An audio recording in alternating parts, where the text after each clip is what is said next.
I'm Luke Skywalker. I'm here to rescue you.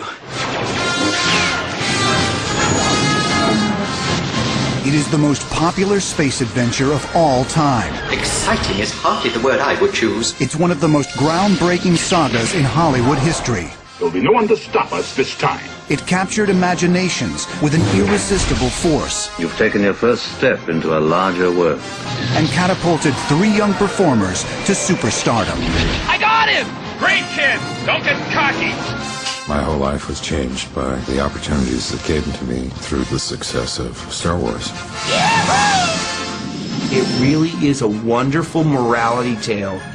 I'll never turn to the dark side. It's George's vision, and he truly is a visual man in a profound way.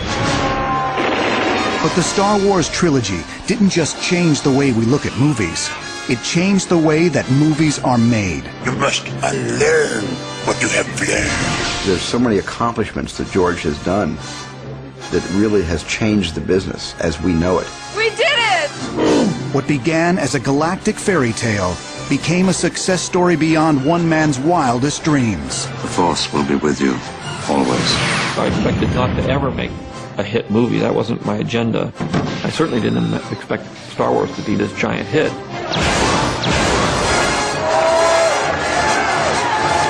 But it became such a phenomenon.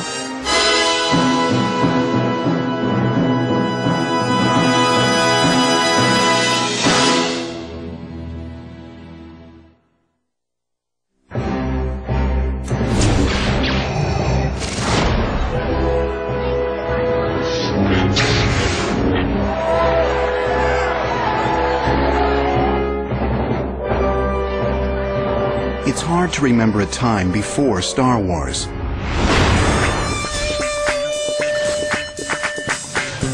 The world was different then. There were no cell phones or personal computers. The internet was years away. Even home video had yet to catch on. The space race was over. That's one small step for man. Americans felt deeply mired in the present.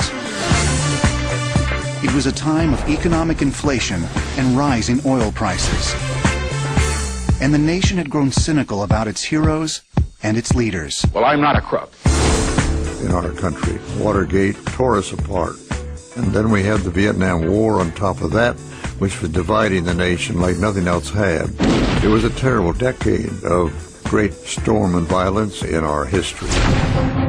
On the big screen, Hollywood's view was equally grim. The films of the early 1970s were gritty and often downbeat, a reflection of America's social and political upheaval. Instead of old-fashioned heroes, the screen was dominated by hard-nosed anti-heroes who broke all the rules.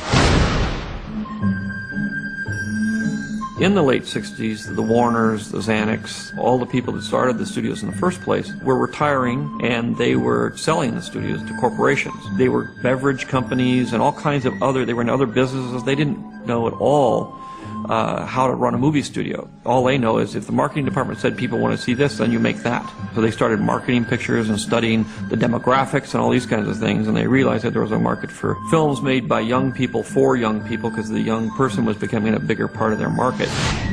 The studio system that lasted for decades had now collapsed, and Hollywood executives, desperate to connect with younger audiences, turned to film schools to find the next generation of movie makers.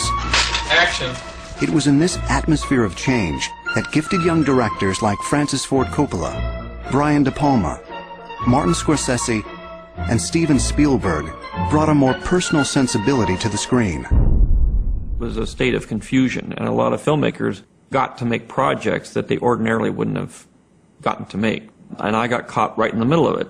George was the kind of maverick from Northern California, an independent filmmaker who was always extremely proud that he had very few attachments to Hollywood. Born in Modesto, California, George Lucas grew up reading adventure stories and watching movie serials on television.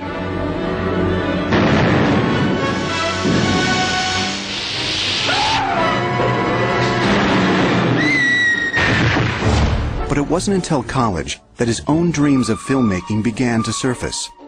In 1963, he left Modesto to attend film classes at the University of Southern California. I was teaching at USC, and George was in one of the seminars. We talked about some of his early attempts at filmmaking. And I'll tell you, right from the beginning, George had a unique vision. George was a guy that thought out of the box, as you can certainly see by his student film THX 1138.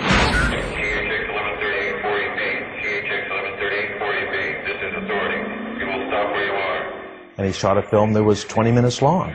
It's supposed to be 5 minutes.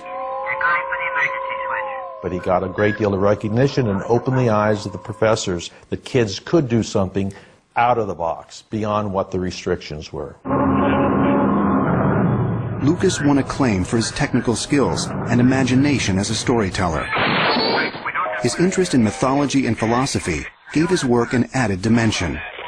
George's style was fantastic. Incredible.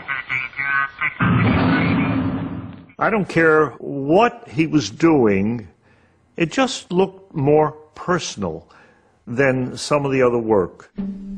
After graduating from USC, Lucas joined his friend Francis Ford Coppola in San Francisco, where in 1969, Coppola founded American Zoetrope, an independent film company. I came up with no intention of actually becoming successful, but I did have a very strong feeling about being able to be in control of my work and not having people tamper with it. In 1971, Lucas directed THX 1138, a theatrical feature based on his student film. But when Warner Brothers executives saw the finished product, they demanded Coppola return the $300,000 the studio had advanced to develop THX and other projects. The fledgling company imploded, and Lucas had to find work elsewhere. He decided to take matters into his own hands and start his own company, Lucasfilm Limited.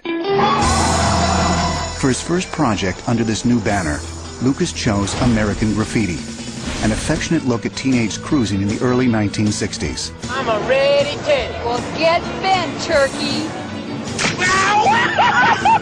Produced by Universal Studios, it was loosely based on his own experiences as a car enthusiast growing up in Modesto. I had gone from being extremely experimental and hard-edged, and then really taking up a challenge that Francis gave me. I bet you can't do just a silly comedy, you know, kind of warm and fuzzy comedy. So, okay, I'll try that.